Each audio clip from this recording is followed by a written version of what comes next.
जय सीताराम। सभी सनातन प्रेमियों को मेरा प्रणाम। तो आइए मित्रों और श्री रामचरितमानस की शुरुआत करते हैं। एक कलश भरी आनहि पानी, अचयनाथ कहहि मृदुबानी। सुन प्रिय बचन प्रीति अति देखी, राम कृपाल सुशील विशेषी। कोई घड़ा भरकर पानी ले आते हैं और कोमल बारी से कहते हैं, नाथ आचमन तो कर लीजिए।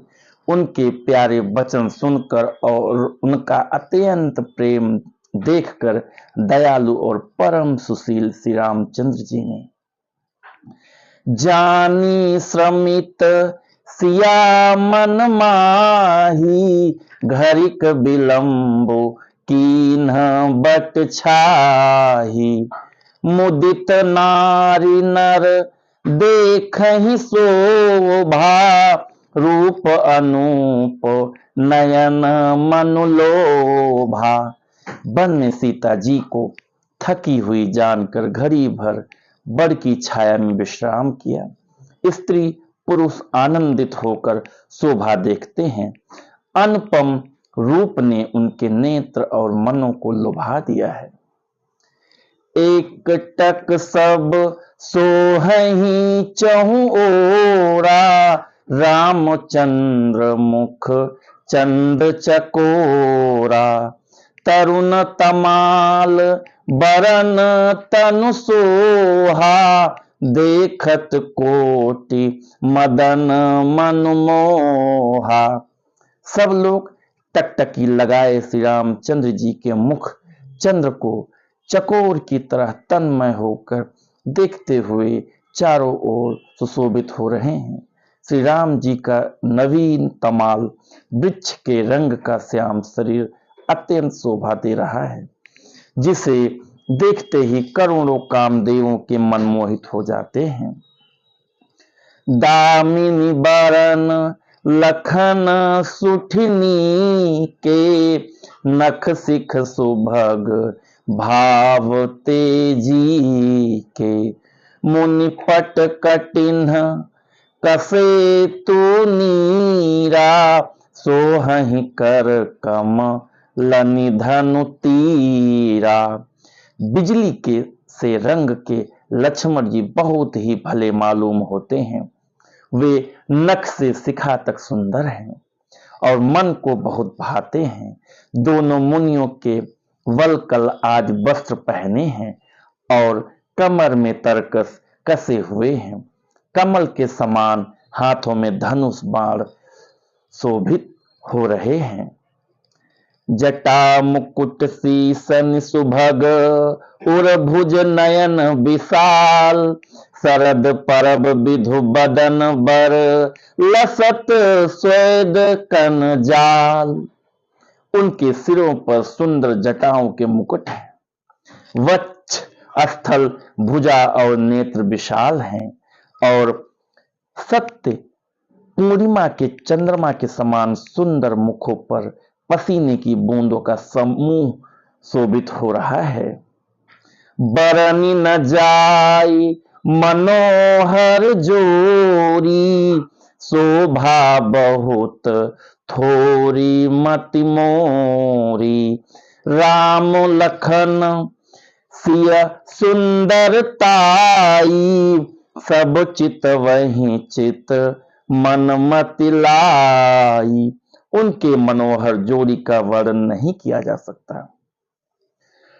क्योंकि शोभा बहुत अधिक और मेरी बुद्धि थोड़ी है।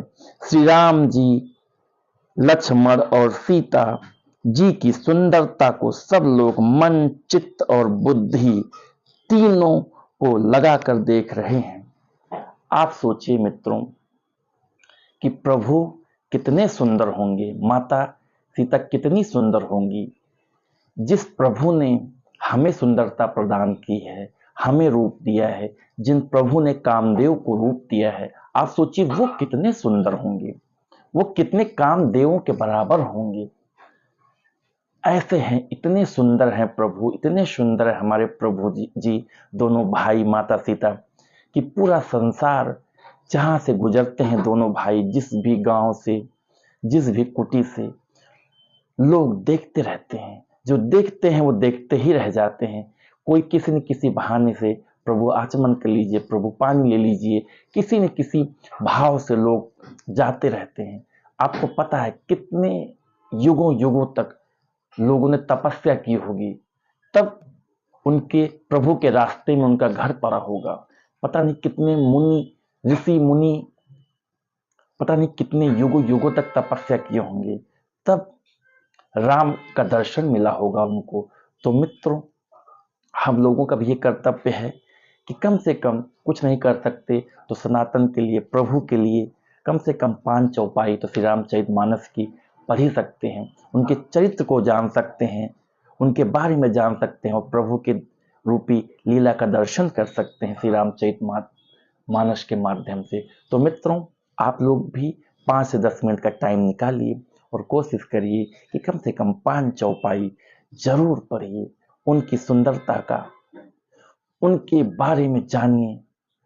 और कुछ लोग बोलते हैं ना, हमारे बच्चों में संस्कार नहीं, बिगड़ता जा रहा है। तो मित्रों, उनको आप श्री रामचरितमानस की तरफ मोड़िए, उनमें खुद ब खुद संस्कार आ जाएगा। हम बात राम राज्य की करते हैं, राम जी के चरित्र की करते हैं। तो मित्रों, जब हम राम जी का चरित्र पढ़ते हैं, जब उनके बारे में जानते हैं, तो हम में, आप में, बच्चों में वो गुण खुद ब खुद आ जाता है। हम कहते हैं ना कि हम जैसा संग करते हैं वैसा बन जाते हैं। अगर हम साधु का संग करेंगे तो साधु वाले गुण आएंगे। अगर हम राक्षसी प्रवृत्ति का गुण करेंगे तो वो गुण आएंगे हमारे अंदर। तो हम जैसा संग करेंगे वैसा ही बन जाते हैं। तो मित्रों, कोशिश करिए कि आप श्री रामचरितमानस का संग करिए, श्री रामचरितमानस दीजिए बच्चों को पढ़ने के लिए, फैमिली में प्रेरित करिए, दोस्तों को, मित्रों को। तो मित्रों, मैं उम्मीद करता हूं कि आप सभी लोग श्री रामचरितमानस पढ़ते हैं। जो भी नहीं पढ़ते हैं, तो सबसे पहले आप श्री रामचरितमानस लाइए। सबसे पहला काम है कि आप श्री रामचरितमानस अपने यहाँ लाइए, रखिए। जब श्री रामचरितमानस होगा तो आप खुद ब खुद पढ़ेंगे। और ऐसा कोशिश ये करिए कि लाल कपड़े में लपेट कर रखेंगे तो कभी नहीं पढ़ेंगे। आपके सामने दिखनी चाहिए श्री रामचरितमानस, जहाँ भी हो आपके नज़र में पड़े। तो इसलिए ऐसी जगह पर होना चाहिए, ऐसी टेबल पर होनी चाहिए जहाँ आपको हमेशा दिखती रहे श्री रामचरितमानस। और स्वच्छ और साफ जगह पे रखें। पवित्र श्री रामचरितमानस जो हमारा ग्रंथ है पवित्र है। तो मित्रों, आज का श्री रामचरितमानस का पाठन आपको कैसा लगा, हमें कमेंट करके जरूर बताइएगा। तो इसी के साथ मैं अपनी बारी को विराम देता हूँ। बोलो सियावर रामचंद्र की जय। जय सीताराम।